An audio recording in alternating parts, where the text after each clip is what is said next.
मैं हूँ खुशी और ये है मेरा यूट्यूब चैनल और मैं आज स्टार्ट कर रही हूँ एक बहुत इम्पोर्टेंट सब्जेक्ट का इंट्रोडक्शन जो कि है बायोकेमिस्ट्री। बता दूँ कि मैं खुद एक बायोटेक फर्स्ट ईयर स्टूडेंट हूँ और मैं एक वीडियो इसलिए बना रही हूँ क्योंकि मुझे लगता है यूट्यूब पर उतने रिसोर्सेज नहीं हैं और मैं ये वीडियो बना रही हूँ कि आपको भी समझ में आए और मेरा भी रिवीजन हो। तो ठीक है, इस वीडियो को स्टार्ट करते हैं। तो ये है इंट्रोडक्शन टू बायोकेमिस्ट्री। तो हम लोग इस बायोकेमिस्ट्री में क्या पढ़ने वाले हैं, इंट्रोडक्शन में क्या है। तो पहले बायो और केमिस्ट्री, मतलब इसमें बायो भी है और केमिस्ट्री भी है। आप लोगों ने इस सब्जेक्ट एज सेपरेटेड सब्जेक्ट नहीं पढ़ा होगा बट पहले भी पढ़ा होगा 11th में 12th में। जैसे कि 12th में ही हम लोग का चैप्टर था बायो मॉलिक्यूल्स, उसमें केमिस्ट्री भी है बायो भी है, वैसा ये अब एक पूरा एक सेपरेटेड सब्जेक्ट है। तो इसमें इंट्रोडक्शन में है cell structure and function. Cells के स्ट्रक्चर और फंक्शंस के बारे में। और सेल्स तो आप लोग को पता ही है, it is the basic unit of life. ठीक है। So what is biochemistry? Biochemistry is the application of chemistry to the study of biological processes at the cellular and molecular level. Cell के लेवल पे और molecules के level पे जो study करते हैं हम लोग केमिस्ट्री का बायोलॉजिकल प्रोसेसेस की, ये इसका मतलब। ठीक है। और 20th सेंचुरी में साइंटिस्ट ने केमिस्ट्री को, फिजियोलॉजी को, बायोलॉजी को कंबाइन किया लिविंग सिस्टम के ऊपर इन्वेस्टिगेट करने के लिए। ठीक है। तो कंटिन्यू करेंगे तो क्या है, मैंने जैसे कि बताया, cell is the basic unit of life, basic and fundamental unit of life. इसके बिना कोई प्रोसेस हो नहीं सकता। बायो का मतलब होता है लाइफ, तो लिविंग ऑर्गेनिज्म में। और लॉजी का मतलब तो स्टडी। बायो का मतलब होता है लाइफ, लॉजी का मतलब तो स्टडी, यानी स्टडी ऑफ लाइफ। ठीक है। और study of life combines with chemistry, ये है पूरा बायोकेमिस्ट्री। और ये हम लोग को स्टडी करने में मदद करता है कि किस चीज़ को, कॉम्प्लेक्स मॉलिक्यूल्स जो हम लोग के बायोलॉजिकल लाइफ में, बायोलॉजिकल मटेरियल्स में है। ठीक है, उन सब कॉम्प्लेक्स चीज़ों को समझने में मदद करता है। ठीक है। और ये इंटरेक्ट करता है सेल्स के साथ, टिश्यू के साथ, होल ऑर्गेनिजम्स के साथ। ठीक है। हम लोग को पता है पहले सेल होता है, फिर ग्रुप ऑफ सेल्स बनाते हैं टिश्यूज, फिर टिश्यूज बनाते हैं ऑर्गन सिस्टम, और ऑर्गन्स कंबाइनली क्या बनाते हैं, ऑर्गेनिज्म। और humans we are organism, right. Biochemistry has become the foundation for understanding all biological processes. ठीक है। तो प्रिंसिपल ऑफ बायोकेमिस्ट्री, जैसे कि मैंने बताया था, basic structural units of living organism cell है। ठीक है। और living processes contains thousand of chemical reaction, बहुत सारे रिएक्शंस होते हैं। कुछ तो रिएक्शन आप लोगों को भी पता होगा, तरह तरह के रिएक्शन है, बहुत सारे एंजाइम हैं, केमिकल्स हैं, ऑल ऑफ दैट। ठीक है। Precise regulation and integration of this reactions are required to maintain life। ये सब रिएक्शन बहुत इंपॉर्टेंट, इनका रेगुलेशन, इंटीग्रेशन, इन सब रिएक्शन का जरूरी है एक लाइफ को सस्टेनेबल बनाने के लिए, मेंटेन करने के लिए। ठीक है। Certain important reactions like glycolysis. आप लोगों ने ग्लाइकोलिसिस का पढ़ा होगा स्ट्रक्चर, होल स्ट्रक्चर कॉम्प्लेक्स भी लगता है, मैं उसको एक्सप्लेन करूंगी आगे चल के ब्रीफ में। ठीक है। All organism use the same type of molecules, CHO, proteins, lipids and nucleic acid. ये सब भी मैं एक्सप्लेन करूंगी आगे टॉपिक्स में, तो अभी इंट्रोडक्शन पार्ट चल रहा है। और आप लोग को पता होगा इंस्ट्रक्शन जो होते हैं ग्रोथ, रिप्रोडक्शन एंड डेवलपमेंट के लिए, वो हर ऑर्गेनिज्म में इनकोडेड होता है उनके डीएनए में। डीएनए में क्या होता है, जेनेटिक मटेरियल, एग्जैक्टली। तो ये सेल है, basic building blocks of life, smallest living unit of an organism, grow, reproduction, use energy, adapt, response to their environment, many can't be seen with the naked eye. देखो जो sales है वो, देखो जो cell है, ऐसा नहीं कि लोग अपने अपने आंखों से ऐसे ही देख सकते हैं, तो आप लोग को पता होगा कि माइक्रोस्कोप से उसको देखने के लिए। ठीक है। जो कोई कोई सेल होते हैं, जो सिंगल सेल ही एक ऑर्गेनिज्म होता है, और हम ह्यूमंस में बिलियन सेल्स मिलकर एक ऑर्गेनिज्म बनाते हैं, नॉट मिलियन, बिलियन सेल्स, तब जाके ऑर्गेनिज्म मतलब ट्रिलियन भी। बेसिक टाइप ऑफ सेल्स, देखो ये ग्रीन वाला जो सेल है, दिस वन, जो ये ग्रीन वाला है, ग्रीन क्यों है? पहली बात, ये तो प्लांट सेल है, ये है एनिमल सेल। और ये ग्रीन क्यों है, क्यों होता है green? Because the presence of chloroplast. ठीक है। ये जो ग्रीन है वो क्या है, वो प्लांट सेल है, और जो ये है रेड कलर का है, वो है एनिमल सेल, और ये बाकी दिए हुए हैं हम लोग को अदर्स में, ठीक है।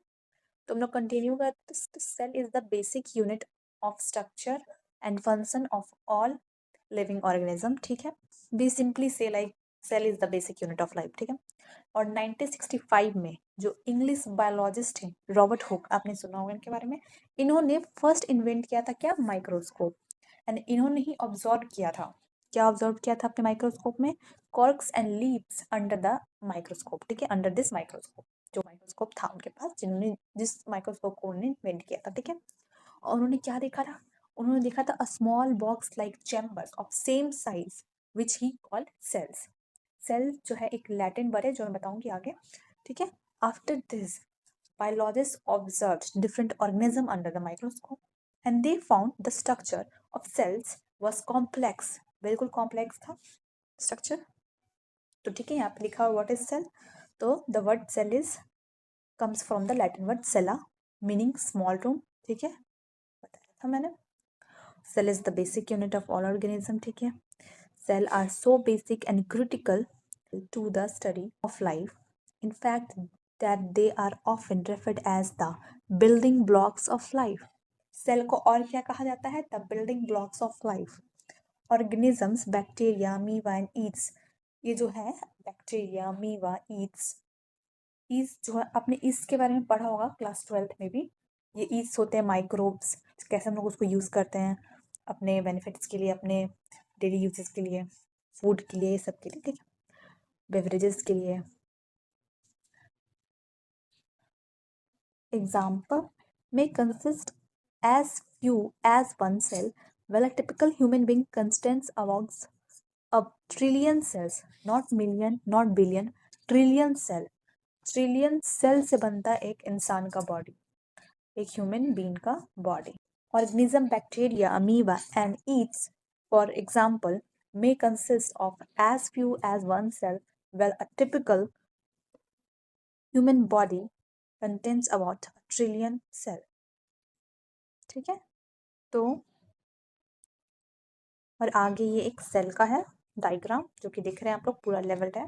तो इसको हम लोग डिस्कस करेंगे हर एक चीज़ों को डिटेल में, जैसे कि माइक्रोकॉन्ड्रिया है जो कि आपको पता है पावर हाउस ऑफ सेल, ये सब है, प्रोन्यूक्लियस है, लाइसोसोम है, गोल्जी कॉम्प्लेक्स है, फिर राइबोसोम्स है, ये सब पढ़ेंगे हम लोग आगे। तो पहले क्या है, cell may be of prokaryotic and eukaryotic. Cell can may be prokaryotic और यूकैरियोटिक, नाम से पता चला प्रोकैरियोटिक, प्रो मतलब पहले, ठीक है, जो पहले आ चुका मतलब पुराना, प्रोकैरियोटिक, और यूकैरियोटिक है न्यू।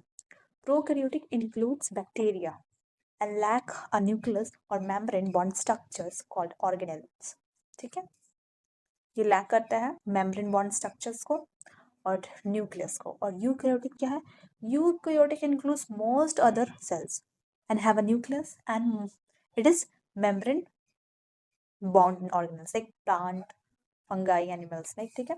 और प्रोकैरियोटिक का एग्जांपल्स में बोल सकते हैं बैक्टीरिया, तो आ जाएगा आर्की बैक्टीरिया, साइनोबैक्टीरिया, इकोलाई, ये सब प्रोकैरियोटिक है एग्जांपल्स। और यूकैरियोटिक के तो एनिमल्स, प्लांट, अमीबा, ये सब है, ठीक है। और इन दोनों में मैं आपको इन दोनों का मैं स्ट्रक्चर बताऊंगी, मैं इन दोनों का डिफरेंस आप लोग को बताना चाहूंगी क्योंकि काफ़ी इंपॉर्टेंट है। तो जो प्रोकैरियोटिक है, जो प्रोकैरियोटिक है वो यूनिसेलुलर होता है, पहले आया है यानी पुराना है, तो यूनिसेलुलर होता है। और जो यूकैरियोटिक होता है वो मल्टी सेलुलर होता है। मैं आप लोग को एक कंपैरिजन चार्ट भी दिखाऊंगी। और जो प्रोकैरियोटिक होता है वो स्मॉल इन साइज होता है और यूकैरियोटिक लार्ज इन साइज होता है। और आपने जैसे कि देखा यहाँ पे न्यूक्लियस एब्सेंट है किसमें, प्रोकैरियोटिक में, पर यूकैरियोटिक में प्रेजेंट है। प्रोकैरियोटिक में 70s राइबोसोम्स होते हैं, ठीक है, और यूकैरियोटिक में 80s। और प्रोकैरियोटिक में प्लाज्मिड्स, प्लाज्मिड्स होते हैं, जो मैं बताऊंगी स्ट्रक्चर आगे, जो प्लाज्मिड्स होते हैं वो प्रेजेंट होते हैं, और इसमें यूकैरियोटिक में प्लाज्मिड एब्सेंट होते हैं। और जो प्रोकैरियोटिक है वो हमेशा एसेक्सुअल होते हैं, ठीक है, एसेक्सुअल, ठीक है। एंड जो यूकैरियोटिक है वो दोनों हो सकते हैं, बोथ एसेक्सुअल एंड असेक्सुअल, ठीक है। और जो प्रोकैरियोटिक है उसमें डीएनए सर्कुलर होता है, और जो यूकैरियोटिक है उसमें लीनियर होता है। तो ये कुछ डिफरेंस थे। फॉर एग्जाम्पल्स तो आप लोग को पता है, प्रोकैरियोटिक के एग्जाम्पल्स में बैक्टीरिया ले लेंगे जैसे कि साइनोबैक्टीरिया, आर्की बैक्टीरिया, और यूकैरियोटिक में ऑल प्लांट्स एंड एनिमल्स हैं, ठीक है, प्लांट्स एंड एनिमल सेल्स। तो ये मैंने बेसिक बता दिया प्रोकैरियोटिक और यूकैरियोटिक का, आगे हम लोग स्ट्रक्चर्स पढ़ने ही वाले हैं, ठीक है। तो ये देखो, ये प्रोकैरियोटिक का स्ट्रक्चर दिखाया है, ये थोड़ा सा सिंपल होता है, ठीक। प्रोकैरियोटिक इजी होता है कंपेयर टू यूकैरियोटिक, ठीक है। तो यहाँ पे क्या लिखा हुआ है, nucleoid region contains the DNA, the cell membrane and cell wall contain ribosome, no membrane, to make protein in their cytoplasm. Cytoplasm क्या होता है, जिसमें सारे ऑर्गेनिज्म सेल के अंदर टैलते रहते हैं, जो होता है फ्लूइड, ठीक है। तो जो प्रोटीन है वो बनता है साइटोप्लाज्म में, कहाँ पे, प्रोकैरियोटिक में, ठीक है। और contains 3 basic cell structures. Eukaryotic का क्या क्या है, बेसिक सेल स्ट्रक्चर किसका, यूकैरियोटिक का, nucleus, cell membrane, cytoplasm with organelles, इसमें ऑर्गेनेल्स है, ठीक है। ये बेसिक सेल के स्ट्रक्चर है, किस सेल के, यूकैरियोटिक। कौन, ये तीनों किस सेल के, यूकैरियोटिक सेल के। और eukaryotic cell advance and complex cell है कंपेयर टू प्रोकैरियोटिक, ठीक है। नेक्स्ट, तो यहाँ पे एक पूरा डेफिनेशन डिफरेंस दिया हुआ है जो कि मैंने आपको बताया भी, तो एक बार पढ़ लेते हैं इसको। प्रोकैरियोटिक सेल का क्या है, the organism made of prokaryotic cells are called prokaryotes, ठीक है। For example bacteria and cyanobacteria, मैंने बताया। These cells lack membrane-bound nucleus. The hereditary material DNA is found in cytoplasm.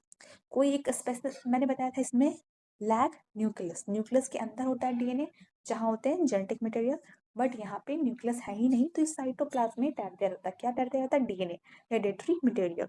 These cells lack membrane bound organelles, ठीक है। तो पता है हम लोग को राइबोसोम्स क्या है, यहाँ पे स्मॉल इन साइज है और वो कहाँ फ्रीली स्कैटर्ड है साइटोप्लाज्म में, और इसमें cellulose is absent in cell wall, ठीक है। Rather it is made up of peptidoglycan और murein. This cells are simple and of smaller size, ठीक है। एवरेज जो होता है डायमीटर इसका 0.5 to 10 नैनोमीटर, ठीक है।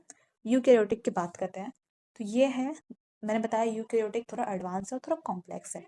तो ये जो सेल्स यूकैरियोटिक ऑर्गेनिजम्स के अंदर जो यूकैरियोटिक सेल्स होते हैं, I mean the organism made of eukaryotic cells are called eukaryotes. For example animals, हम लोग, प्लांट्स, फंगाई एंड प्रोटिस्टा। इसमें न्यूक्लियस होता है, तो न्यूक्लियस होता है तो हेरेडिटरी मटेरियल यानी जेनेटिक मटेरियल कहाँ होगा, डीएनए कहाँ होगा, इन द न्यूक्लियस, ठीक है। और इसमें मेम्ब्रेन बॉन्ड ऑर्गेनेल्स होते हैं, इसमें राइबोसोम लार्ज साइज का होता है और प्रेजेंट होता है इन द एंडोप्लाज्मिक रेटिकुलम में, ठीक है, जो कि फ्रीली होता है, फ्री होता है साइटोप्लाज्म में। क्या फ्री होता है साइटोप्लाज्म में, एंडोप्लाज्मिक रेटिकुलम, और उसके अंदर क्या होता है, राइबोसोम्स, ठीक है। Cellulose is present in the cell wall of plants. The cell wall of the fungi is composed of what? Chitin. ठीक है. These cells are complex and of larger size. Average diameter क्या है? 10 to 100 nanometer. Main two type of eukaryotic cells. तो main eukaryotic में क्या होगा, एक animal होगा सेल, एक प्लांट होगा। तो आप लोग स्ट्रक्चर देख लो अच्छे से, जो ग्रीन है that is plant cell, लिखा भी है plant cell structure, and the other one animal cell, both are eukaryotic cell. Characteristics of what, biomembranes and organelles. सबसे पहला है, ये तो सारा मैं आप लोगों को बताती हूँ। सबसे पहला है प्लाज्मा मेम्ब्रेन, जो कि क्या है, एक लिपिड प्रोटीन कार्बोहाइड्रेट कॉम्प्लेक्स, ठीक है। ये किस चीज़ में हेल्प करता है, ट्रांसपोर्ट में, सिग्नल सिस्टम में, ठीक है। एज अ वैरियर भी, प्रोटेक्शन, देखो प्रोटेक्शन के लिए होता है, सबसे पहले प्लाज्मा मेम्ब्रेन होता है जो कि प्रोटेक्शन के लिए होता है, फिर न्यूक्लियस होता है, ठीक है। एज अ सेंटर मानेंगे हम लोग न्यूक्लियस, और न्यूक्लियस के अंदर क्या होता है, जेनेटिक मटेरियल, और ये इसमें एक पोर होता है जिससे कम्युनिकेशन होता है किसके साथ, साइटोप्लाज्मा के साथ, ठीक है। और ये एक साइट है किसके लिए, सिंथेसिस ऑफ आरएनए के लिए, ठीक है, फॉर मेकिंग क्या, राइबोसोम्स। फिर माइटोकॉन्ड्रिया होगा, इसके बारे में आपको पता होगा, it is the power house of the cell, ठीक है, surrounded by a double membrane with a series of folds called crista, ठीक है। Function in energy production through metabolism, ठीक है। Contain its own DNA, का DNA होता है, and it is believed to have originated as a captured bacterium, ठीक है। कैसे ओरिजिनेट हुआ है? कैप्चर्ड बैक्टीरियम से, मतलब किसी बैक्टीरिया ने इसको कैप्चर किया, मतलब ये बैक्टीरिया से ओरिजिनेटेड है, ऐसा माना जाता है। फिर क्लोरोप्लास्ट, क्लोरोप्लास्ट क्या है? क्लोरोप्लास्ट कहाँ होता है? प्लांट्स में होता है, ठीक है। वो प्लाज्मिड भी बोलते हैं। सराउंडेड बाय डबल मेम्ब्रेन होता है, कंटेन स्टैक थैलाकोइड मेम्ब्रेन, थैलाकोइड मेम्ब्रेन के अंदर होता है ये, ठीक है। आपने स्ट्रक्चर देखा होगा, तो ये एक लेयर के लेयर ऊपर ऊपर स्टैक्ड में रखे रहते हैं, ठीक है। मैं दिखाऊंगी आपको पिक्चर। रिस्पॉन्सिबल फॉर फोटोसिंथेसिस, आपको पता ही है, खाना बनाने के लिए भी क्लोरोप्लास्ट साइट होता है, ठीक है, इसलिए ग्रीन भी होता है, इसी की वजह से कलर ग्रीन होता है, ठीक है। ट्रैप करता है वो लाइट एनर्जी को, और सिंथेसाइज करता है शुगर, कंटेन करता है DNA, and it is also believed have originated as a captured bacteria, ठीक है। फिर रफ एंडोप्लाज्मिक रेटिकुलम, ठीक है, RER, ठीक है। It is a network of interconnected membranes forming channels within the cell covered with ribosomes causing the rough appearance। तो rough क्यों बोलते हैं? क्योंकि इसके ऊपर कुछ tiny tiny networks channels present होते हैं, जो इसको एक अपेयरेंस देते हैं रफ का। कुछ है तो रफ हो जाएगा ना, अगर कुछ नहीं रहेगा तो प्लेन रहेगा, तो ये एक रफ है, इसलिए इसको रफ एंडोप्लाज्मिक रेटिकुलम बोलते हैं। और राइबोसोम क्या है? प्रोटीन और RNA complex responsible for photosynthesis. और राइबोसोम क्या है? वो प्रोटीन सिंथेसिस के लिए रिस्पॉन्सिबल होता है, ठीक है। तो यहाँ पे लिखा है protein and RNA complex responsible for protein synthesis. फिर स्मूथ, तो यहाँ पे क्या चैनल प्रेजेंट होंगे? नहीं, यहाँ पे नहीं होंगे, इसलिए स्मूथ होगा। It is a site for synthesis and metabolism of क्या? Lipids, and also contains enzyme for detoxifying chemicals including drugs and pesticides. apparatus, जो गोल्गी कॉम्प्लेक्स हम लोगों ने डायग्राम में देखा था, it is also series of stacked membranes, ठीक है। स्टैक्ड मेम्ब्रेन्स की तरह होते हैं ये भी। और यहाँ पे एक स्मॉल मेम्ब्रेन सराउंडेड बैग्स होता है, क्या करता है? कैरी करता है मटेरियल फ्रॉम RER, मतलब rough endoplasmic reticulum, to Golgi apparatus, Golgi complex जो भी, ठीक है। और ये क्या है? ये प्रोटीन को मेच्योर फॉर्म में लाता है, फिर क्या करता है? कैरी करता है newly form membrane and secrete protein to their final destination including secretion और मेम्ब्रेन लोकलाइजेशन, ठीक है। इसके बाद है लाइसोसोम, क्या है ये?